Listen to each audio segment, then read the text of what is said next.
So ek gaan vandag gesels dan oor Ester vanuit 'n reformatoriese perspektief. Die boek Ester stel die eksegeet voor besondere hermeneutiese uitdagings. U het nou al gehoor van al die verskillende uitdagings in die boek. Dis wel 'n kanonieke boek. God se naam kom nêrens eksplisiet in die boek voor nie. Interessant genoeg word die boek ook nie by die manuskripte van die Qumran gemeenskap gevind, by die dooie see-rolle nie. En dit bestaan ook in die kerkgeskiedenis in verskillende teksvorme wat ingrypend op plekke van mekaar verskil. En dit bring ons dan by bepaalde eksegetiese en hermeneutiese uitdagings. En my opdrag is om vandag dan spesifiek te praat oor hierdie eksegetiese en hermeneutiese uitdagings wanneer ons met die boek Ester werk. Die kerk het die boek Ester deur die eeue heen as skrif ontvang en as skrif gelees. Maar tog is daar in verskillende tradisies, binne die Rooms-Katolieke tradisie, die Oosters-Ortodokse tradisie en die reformatoriese tradisie, as ons nou hierdie drie groot lyne sou vergelyk, is daar ook 'n hoofstuk wat Dominee Johan Skutte geskryf het, waarin hy spesifiek hierdie drie beskouinge, die Oosters-Ortodokse, die Rooms-Katolieke en die reformatoriese beskouing van Ester onder die soeklig geplaas het, is daar wel verskil ten opsigte van, nou hoe lyk die boek Ester dan? En die vraag is vir ons as gereformeerdes nie, hoe ons met verantwoordelikheid die boek Ester moet lees nie. Ons wil dit uit die aard van die saak doen, maar ons moet ook die vraag verder vra, hoe raak die verskillende weergawes en die verskillende interpretasiemoontlikhede van die boek, die skrif in sy groter geheel en dan ook die heilsgeskiedenis. En hierdie referaat wil 3 riglyne voorstel wat ons metode in die hantering van die boek Ester kan dien. Eerstens 'n verantwoordelike omgang en kennis neem van die verskillende weergawes en die teksvariante van die boek Ester. Tweedens, dat ons werk met 'n eksegetiese benadering wat rekening hou daarmee dat daar dieper liggende teologiese, etiese, homiletiese en kultuurhistoriese kwessies in die boek Ester, soos trouens in alle Bybelgeskrifte is. En derdens wil ek aan die hand doen dat daar 'n paar praktiese riglyne vir predikante kan wees oor die sinvolle gebruik van kommentare om Ester beter te verstaan. En hiermee wil ek nou nie soos 'n verkoopsman klink nie, maar die bedoeling is dan om ook u aan te moedig om, wanneer u met die boek Ester werk, ook met die nuwe publikasie Gebore vir 'n tyd soos hierdie, wat vanmiddag bekendgestel gaan word, te werk. En ek gaan in die lig van hierdie gesprek ook aandui waarom ons reken dat u ook van hierdie publikasie met vrug gebruik kan maak. Nou in die eerste plek wil ek fokus op die 2 weergawes. Dis dieselfde teks, dis dieselfde strekking wat in die teks na vore kom, maar ons het 2 weergawes in die kerkgeskiedenis, en dit is die Masoretiese teks. Dis die teks wat ons in die Ou Testament in ons Hebreëse Bybel vind, en dan is daar ook 'n Griekse weergawe wat ons in die Septuagint vind. Nou die 2020 vertaling het ook 2 weergawes die lig laat sien. Daar was 'n weergawe wat in die kanonieke uitgawe is. Dit is die een wat almal ken as die normale 2020 vertaling, of dan die een met die hoofletter uitgawe waarvan die teks identies is. En dan is daar ook 'n deuterokanonieke uitgawe gewees wat 'n vertaling van die Griekse weergawe van Ester is, wat aanlyn beskikbaar is en ook in 'n aparte uitgawe. Hy is nie deel van die hoofstroom uitgawe van die 2020 vertaling gewees nie. Nou, die Masoretiese teks van Ester vorm die grondslag van die Hebreëse Bybel, die weergawe wat ons ken. En die Masoretiese weergawe is bekend daarvoor dat God se naam nêrens in die boek genoem word nie. Dit is ook al 'n paar maal vandag herhaal. Dit bevat nie eksplisiete verwysings na gebede nie. Jy het wel gehoor dat daar vas en gebed geleentheid is, en oproep tot vas en gebed, maar dis nie oproep tot spesifieke liturgiese gebede nie. Geen profetiese uitspraak nie, ons vind nie verwysings na die wet nie, ons vind nie verwysings na die tempeldiens nie, en sommige beskou hierdie afwesigheid dan as 'n literêre en teologiese strategie van die boek. Maar die Masoretiese weergawe, die Ou Testament weergawe wat ons in die Bybel het, werk met 'n implisiete teologie.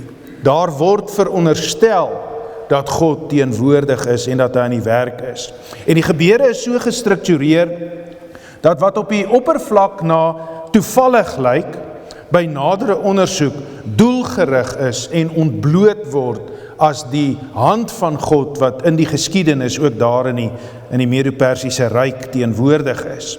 En ek gaan nie probeer om nie te herhaal waarna Dominee Wimpie alles verwys het nie. Ek het 'n paar voorbeelde wat ons ook kan uitlig. Ek gaan net op enkeles noem: die slapeloosheid van Ahasveros, die verloop van die administratiewe prosedure, die nakom van hofetiket, Haman se tydsberekening. Dit funksioneer as draers van God se voorsienigheid. En hoewel dit nie letterlik uitgespel word nie, veronderstel die gebeurtenisse telke male dat God teenwoordig is. Maar dan aan die regterkant kry ons 'n alternatiewe weergawe, en dis die Griekse weergawe, of dit wat ons in die Septuagint vind. Die Hebreëse teks bevat nie God se naam nie, maar die Septuagint weergawe bevat God se naam omtrent in elke hoofstuk. En die Septuagint weergawe bevat 6 toevoegings wat nie in die Masoretiese teks voorkom nie. Aan die begin van die Griekse Ester kry Mordegai 'n droom waarin hy 2 groot drake sien wat gereed staan om teen mekaar te veg. En te midde hiervan ontstaan daar 'n klein fonteintjie, en hierdie klein fontein word deur die beskikking van God 'n groot rivier wat die nederiges red en die hoogmoediges oorstroom. Die droom word later in die boek verklaar as 'n voorafskaduwing van die konflik tussen Mordegai en Haman en die tradisionele konflik tussen Israel en die Amalekiete, of Israel en hulle vyande. So die Septuagint wil 'n breër teologiese raamwerk vir die stryd tussen Israel en sy historiese vyande daarstel. Die droom in die Septuagint weergawe gee dus vir ons 'n sleutel tot die verstaan van die teologie van Ester, ook soos wat die vroeë kerk die weergawe van Ester gelees het.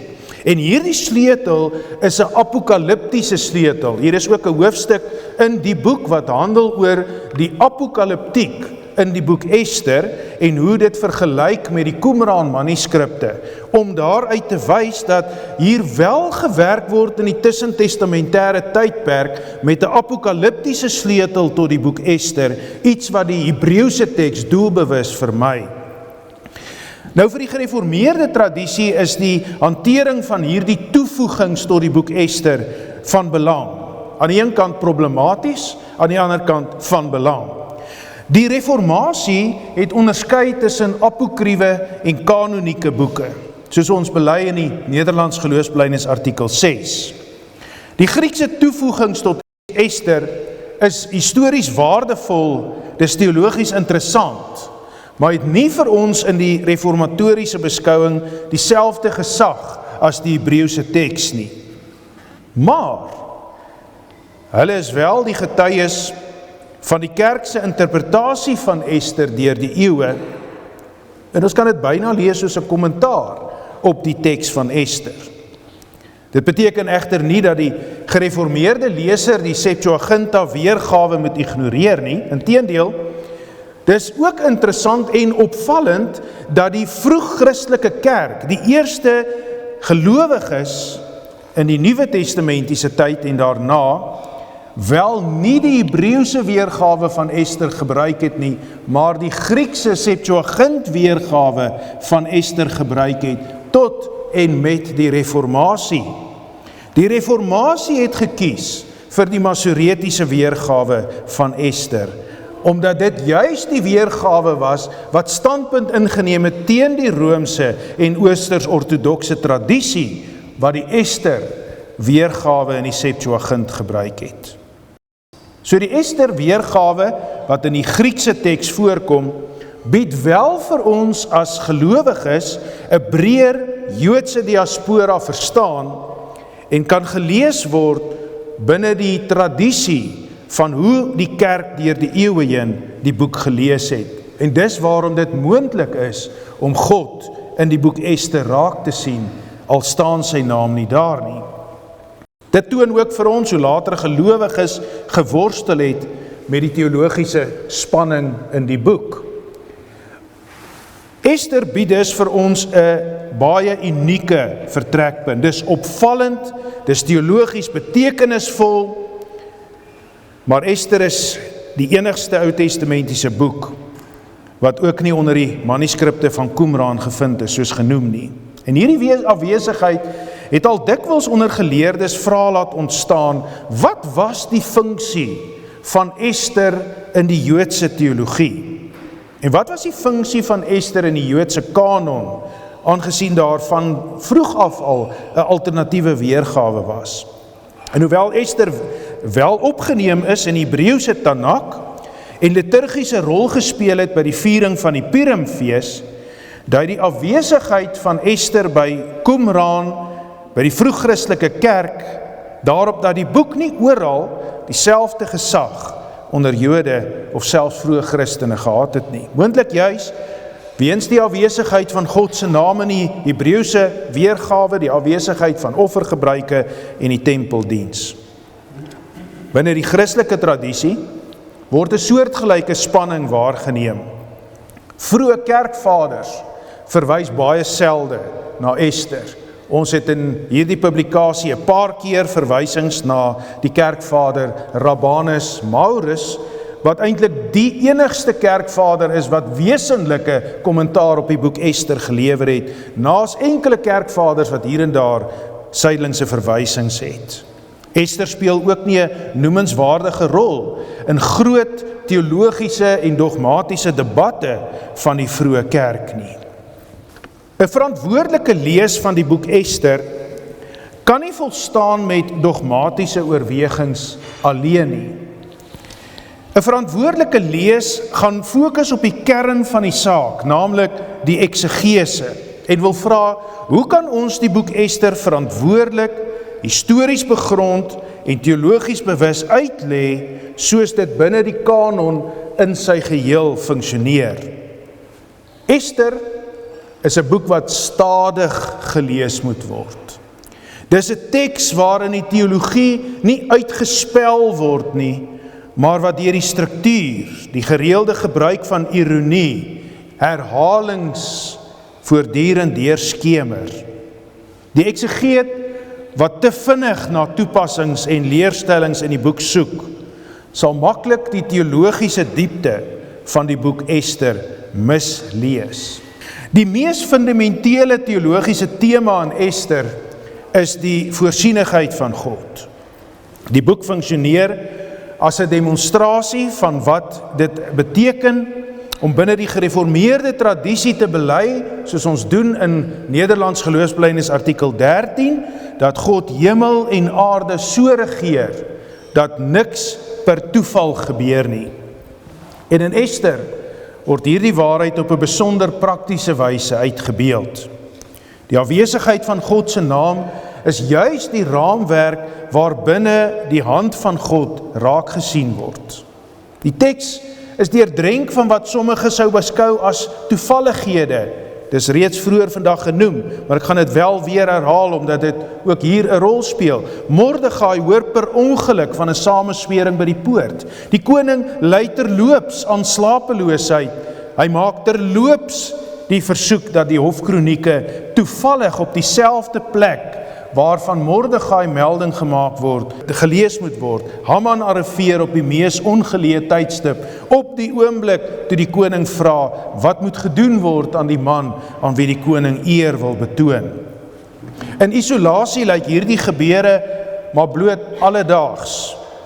In samehang vorm dit die patroon van die boek Ester, wat niks aan kans of noodlot oorlaat nie. En die eksegetiese raamwerk van die boek stel, alles wat op 'n onverklaarbare manier gebeur, daarin sien ons die onsienlike hand van God. Vir die gereformeerde verklaring van Ester is dit ook van groot belang. Ester korrigeer 'n teologiese verwagting wat ook in ons tyd baie gewild is. Naamlik dat waar God werk, is daar tekens, wonders, sigbare maniere om te kan sien dat God aan die werk is.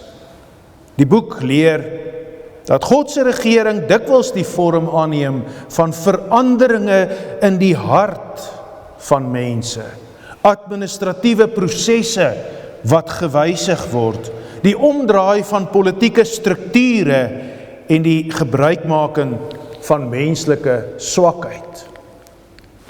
Die menslike swakheid of gebrokenheid is ook 'n kerntema wat ons in die boek Ester raak sien. Dis 'n belangrike eksegetiese aspek ook in die uitbeelding van die hoofkarakters. Ester en Mordegai, soos ook reeds vroeër gemeld, is nie moreel onberispelike helde nie. Hulle optrede is dikwels ambivalent en kan 'n objektiewe leser baie ongemaklik maak. Ester neem deel aan die heidense hofkultuur, stel haarself beskikbaar om na die koning in te gaan vir 'n proefhuwelik. Haar Joodse identiteit word weggesteek. Mordegai leer Ester dat sy eers haar identiteit moet weerhou en later op 'n slinkse manier na vore moet bring. Sy motiewe is nie altyd deursigtig nie. Maar hierdie gebrokenheid van die karakters van Ester en Mordegai is juis deel van die boek. God se verlossingswerk word nie afhanklik gemaak van mense wat volmaak is nie. Inteendeel gebruik God gebroke, onvolmaakte mense om sy koninkrykswerk te doen. 'n Tema wat ons ook dwars deur die skrif kry. Die leser word gekonfronteer met die werklikheid dat God sy raadsplan uitvoer deur mense wat ook self nie verstaan wat hy besig is om te doen nie, en dat sy raadsplan volvoer word te midde van menslike swakheid, nie weens menslike volmaaktheid nie. Ons kyk ook vervolgens na die heilshistoriese betekenis en kontekstualisering van die boek. Die bedreiging van die Joodse volk in Ester kan nie bloot as 'n etniese of politieke krisis verstaan word nie. Die eksegese van Ester moet noodwendig heilshistories georiënteer wees en vra, hoe pas die boek Ester in die groter heilsplan en in die kanon geskiedenis? Dit is 'n bedreiging van God se openbaringslyn in die geskiedenis. Die moontlike uitwissing van Israel sou die voortgang van God se beloftes aan die aardsvaders beteken het. Hierdie perspektief plaas die gebeure in Ester bo blote oorlewingsgeskiedenis of nasionale selfbehoud. Dit gaan om die bewaring van die volk, waardeur God homself aan die wêreld geopenbaar het en waaruit die Messias uiteindelik gebore sou word. Al word hierdie christologiese bedoeling nie spesifiek in die teks uitgespel of in die Nuwe Testament aangehaal nie, funksioneer dit implisiet binne die groter Bybelse heilsgeskiedenis en ook binne die makrostruktuur van die boek Ester. 'n Gereformeerde eksegese sal dus noodwendig weerstand bied teen interpretasies wat Ester reduseer tot 'n politieke manifest van die bevryding van 'n volk, of nasionalistiese volksverhaal van die Joodse volk en die viering van die Purimfees, of wat Ester en Mordegai reduseer tot bloot voorbeelde van hoe gelowiges in hulle alledaagse lewe moet leef. Argeologies en histories bied Ester 'n merkwaardige interne geloofwaardigheid. In die publikasie begin ons die 6de hoofstuk, wat die kommentaar op die boek Ester is, deur spesifiek te verwys na argeologiese en ander geloofwaardigheidselemente van die boek Ester. Die beskrywing van die Persiese hofgebruike, die onherroepelikheid van die wette van die Meders en Perse, die rol van die verskillende amptenare, die strukturering van die administratiewe stelsel, die effektiwiteit van die Persiese posstelsel, stem merkwaardig ooreen met besonderhede wat ons ook in buitebybelse geskiedbronne kan vind. Die vermelding van vaste administratiewe praktyke, soos die skriftelike optekening van hofgebeure, die uitgebreide netwerk van die provinsiale bestuur, plaas die gebeure stewig binne die wêreld van die Achaemenidiese ryk. Hierdie historiese raamwerk onderstreep die realiteit dat God se werk plaasvind binne 'n konkrete historiese werklikheid en dat die boek nie allegories of metafories gelees moet word nie. Een van die baie voorbeelde wat ons kan opnoem, kan in meer besonderhede gemeld word. Die sukses van die verspreiding van die gereelde bevele van die koning het gesteun op die Persiese posstelsel, wat volgens die skrywer Herodotus as die vinnigste en doeltreffendste in die antieke wêreld beskou is. Die sogenaamde Angaraion-stelsel, wat afgelei is van die Griekse woord wat 'n boodskapper te perd beteken, het uit koninklike boodskappers bestaan wat met perde op goed georganiseerde roetes gereis het, met stilhoustasies tussenin, sodat elke boodskapper sy lading op 'n vars perd kon oorlaai en dadelik verder kon reis, sonder om te hoef te stop. Hierdie posstelsel het dit moontlik gemaak vir die Persiese Ryk om amptelike bevele en koninklike edikte en kennisgewings met merkwaardige spoed oor die verskillende provinsies, oor duisende kilometers van die Ryk te kan versprei, van Indië tot by kus. 'n Gereformeerde eksegese hoef nie elke detail argeologies te bewys om te vertrou dat die teks van Ester betroubaar is nie. Tog help die historiese agtergrond om die teks te bevry van moderne skrifkritici, wat elke Bybelteks wil ontmitologiseer, of as 'n mite, of as 'n staaltjie, of as 'n sprokie wil lees. 'n verdere eksegetiese sleutel tot die boek Ester lê in die gebruik van ironie en chiasmus, met hoofstuk 6, naamlik die koning se slapelose nag, as die onexus of die skanier van die narratief van die boek.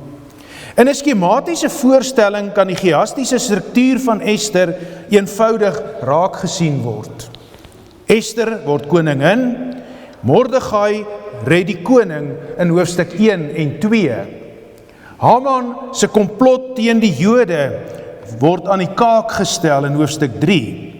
Ester hou 'n fees en sy berei haar voor om na die koning te gaan in hoofstuk 4 en in hoofstuk 5.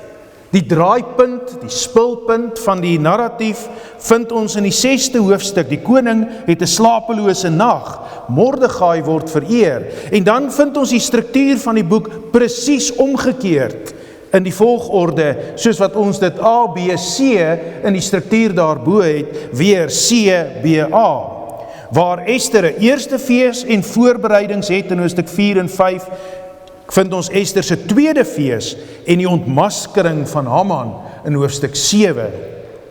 Waar Haman se komplot teen die Jode in hoofstuk 3 aan die orde gestel word, lees ons van die Jode se redding uit die komplot van Haman en die koning se bevel en die uiteindelike oorwinning, hoofstuk 8 en 'n gedeelte van hoofstuk 9, waar Ester koningin word aan die begin, Mordegai die koning red, word die Joodse volk gered, word die Purimfees ingestel, en waar die boek begin met die feestelikheid van Ahasveros, eindig die boek met die feestelikheid van die Jode wat gered is, in hoofstuk 9 vers 18 tot 10 vers 3. Die teologiese implikasie van hierdie omkering in die boek Ester, of dan die chiastiese struktuur, is dat Ester leer die magtiges word van hulle trone afgestoot. Die weerloses word verhoog. Die planner van geweld word self vernietig. Dieselfde God wat in Ester werk, is die God wat elders in die skrif verklaar dat hy die hoogmoediges weerstaan en die nederiges verhoog. 1 Petrus 5 vers 5. Die galg wat vir Mordegai bedoel was, word uiteindelik Haman se ondergang. Hierdie ironie en omkering in die boek funksioneer as 'n kragtige verkondiging van God se geregtigheid, wat die lotgevalle van nasies en volke bepaal en wat onreg in reg en verwoesting in verlossing kan verander. Vir die prediking en teologiese nadenke is dit ook van groot waarde, en ek gaan hier nie uitbrei nie, Dominee Skalk gaan later hieroor praat. Ek gaan kort opmerking maak dat die boek leer dat mag nie uiteindelik by mense berus nie, maar by God, al lyk dit of hy afwesig is. In 'n tyd waarin geloof dikwels aan sigbare dinge en aan menslike prestasies gemeet word, bly Ester 'n teologiese korrektief, 'n onmiskenbare getuienis van God se soewereine genade in die geskiedenis. Dan derdens, kyk ons na die praktiese toepassing. In die publikasie Gebore vir 'n tyd soos hierdie probeer ons 'n brug slaan tussen bestaande Ester kennis en wetenskaplike navorsing, ook bestaande kommentare en gereformeerde vertrekpunte. 'n Model vir predikante. So hoe hanteer ons Ester op die kansel? Een van die opvallendste bydraes van hierdie publikasie, het Gebore vir 'n tyd soos hierdie, lê daarin dat dit nie kies tussen tradisionele akademiese kommentaar en gereformeerde skrifbeskouing nie, maar doelbewus 'n brug slaan tussen hierdie twee wat nou in ons moderne wêreld verstaan word as oënskynlike twee wêrelde van hulle wêreld en ons wêreld. Waar baie bestaande kommentare oor Ester of sterk histories krities te werk gaan of sterk dogmaties werk, demonstreer hierdie publikasie hoe deeglike akademiese eksegese en heilshistoriese vertrekpunte mekaar wederzijds kan en moet verdiep. Die opvallende afwesigheid van kommentare oor die boek Ester binne veral reformatoriese kringe verdien ook in hierdie publikasie aandag. Anders as boeke soos Genesis, Psalms en Romeine, waarvan feitelik ontelbare hoeveelheid kommentare beskikbaar is, het Ester relatief min aandag ontvang sedert die reformatie en ook in die gereformeerde tradisie. Calvin het kommentare geskryf op groot dele van die Ou en Nuwe Testament, maar Ester ontbreek heeltemal in Calvin se reeks. In meeste werke word Ester of geïnkorporeer in 'n groter Oud-testamentiese korpus as 'n oorsig oor 'n bepaalde genre, eerder as om selfstandig verklaar te word. Die gevolg is dat predikante dikwels of met waardevolle akademiese kennis sit, wat moeilik vertaalbaar is na die kansel, of met vroom uitlegte van ideale karakters, wat onvoldoende rekenskap gee van die teks se historiese, literêre en teologiese kompleksiteit. Juis hierdie historiese werklikheid maak moderne pogings om Ester binne 'n gereformeerde raamwerk ernstig en volwaardig te lees des te belangriker. Die gemelde publikasie doen dit eerstens deur bestaande navorsing ernstig op te neem sonder om hulle normatief te maak. Historiese, literêre en tekskritiese insigte word gemeld, benut, van kennis geneem, maar voortdurend getoets aan die vraag, hoe staan hierdie teks binne die groter geheel van die kanon? Daarmee word doelbewus vermy om Ester te reduseer tot of 'n blote hofverhaal wat pas in die Persiese ryk, of 'n morele les oor persoonlike moed in tye van verdrukking en God se daaropvolgende uitredding. Die boek word konsekwent binne die raamwerk van God se verbondsgeskiedenis geplaas. Tweedens word die gereformeerde vertrekpunte nie bloot as voorveronderstellings gebruik nie, maar as hermeneutiese riglyne. Hierdie eerlike omgang met die teks weerspieël 'n skrifbeskouing wat nie bang is vir kompleksiteit nie, maar dit verantwoordelik integreer met die etiese, homiletiese, historiese, christologiese en teologiese toepassings van die teks. Derdens bied die publikasie aan predikante en Bybelstudente 'n praktiese model vir kommentaar gebruik. Dit gee 'n model van hoe 'n prediker bestaande kommentare kan raadpleeg vir historiese en literêre duidelikheid, terwyl die uiteindelike uitleg gevorm word deur die groter heilsgeskiedenis, waar Bybelse kernwaarhede soos God se soewereiniteit, God se voorsienigheid en God se verbondstrou as teologiese temas nie alleen in die boek Ester nie, maar ook in die groter heilsgeskiedenis uitgebeeld word. Verder speel die publikasie ook 'n belangrike rol deur die Griekse weergawe van Ester in gesprek te bring met die gereformeerde of masoretiese teks en die apokaliptiek van die tussentestamentêre wêreld. Dit word gedoen om te wys hoe spanning tussen verskillende eksegetiese benaderings deur die geskiedenis hanteer is. En hierdie voorgestelde tekshantering help predikante en Bybellesers om bestaande kommentare beter te evalueer en om die unieke teologie van Ester met meer doelgerigtheid te verkondig. Samevattend funksioneer hierdie publikasie dan ook as 'n hermeneutiese brugbouer.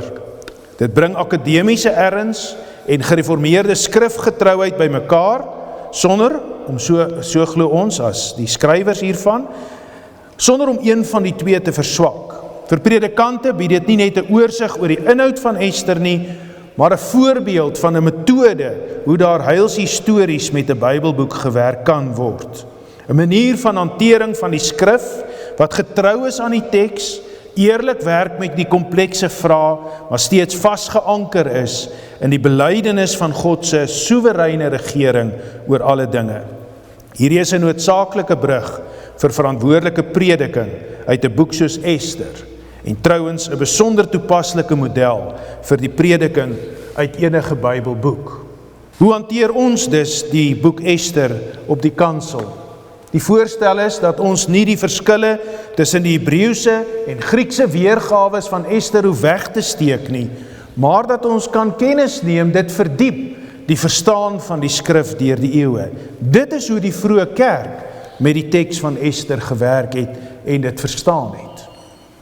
Tweedens, moenie fokus op menslike dapperheid of moralisme nie, maar fokus op God se werk en die teosentriese aard van die boek Ester, al word God se naam nie genoem nie. En derdens, raadpleeg kommentare, waarvan hierdie nuwe publikasie ook een wil wees, vir historiese, teologiese, tekskritiese, homiletiese, christologiese en etiese riglyne. Ek sluit af. Ester leer ons om anders na ons wêreld te kyk, want die sekulêre wêreld vra en sê God is afwesig. Die gelowige antwoord, God is naby. En ek haal aan, hy het gebore vir 'n tyd soos hierdie, bladsy 240, terwyl die koning sy wyn drink en die Hamans van die wêreld al galgelaat bou, is die onsienlike God besig om elke skuif van sy plan te orkestreer, sodat sy kerk van die bose bewaar word. Ek dank u.